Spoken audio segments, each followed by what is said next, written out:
If you're a parent like us, this won't surprise you. Kids, on average, spend more than an hour every day playing video games. What might surprise you, however, is how these games can change children's brains for the better, according to new UW-Madison research. Our Madalyn O'Neill tells us more only on News 3. Our mission is really to improve lives. Here at Gear Learning at UW-Madison, that's done by creating worlds. We haven't had a failure yet. Worlds that take you to outer space and foreign places, exploring concepts ranging from immunotherapy to implicit bias. I'm trying to fly away. This game is At Play in the Cosmos, designed to help college students understand astronomy. I like it. But younger players are picking it up too. That's super awesome.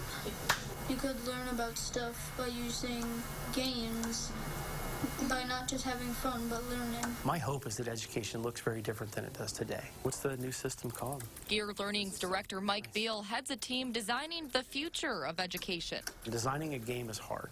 Designing a game people like is even harder. Designing a game to teach something, even harder yet.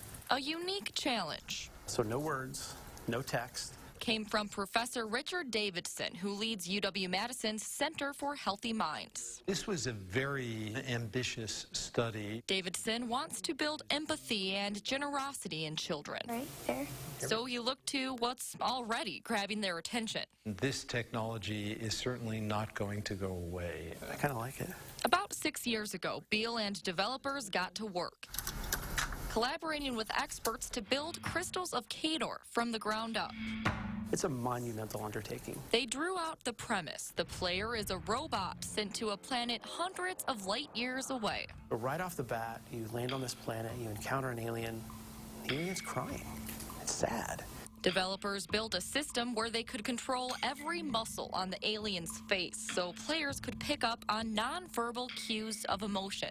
Can you help them not be sad? The game's goal is to improve the aliens' lives while bettering the players as well. These kinds of social and emotional skills at this age of life are better predictors of long-term adult success in life than grades, IQ, and standardized test scores all put together.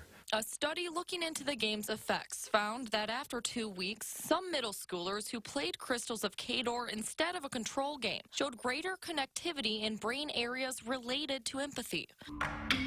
These students showed the biggest improvements on an empathy behavior test as well. That's interesting because it suggests that there were elements of the game that were responsible for producing these changes.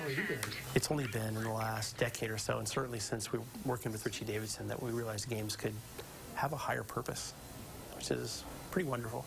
It's fuel for Beal and his team to not just design video game worlds, but to build a better future in ours. I can honestly tell you that because of my experiences here, I'm much more in tune and much more aware of how people are feeling around me. In Madison, Go ahead and get next. Madalyn O'Neill, WISC News 3.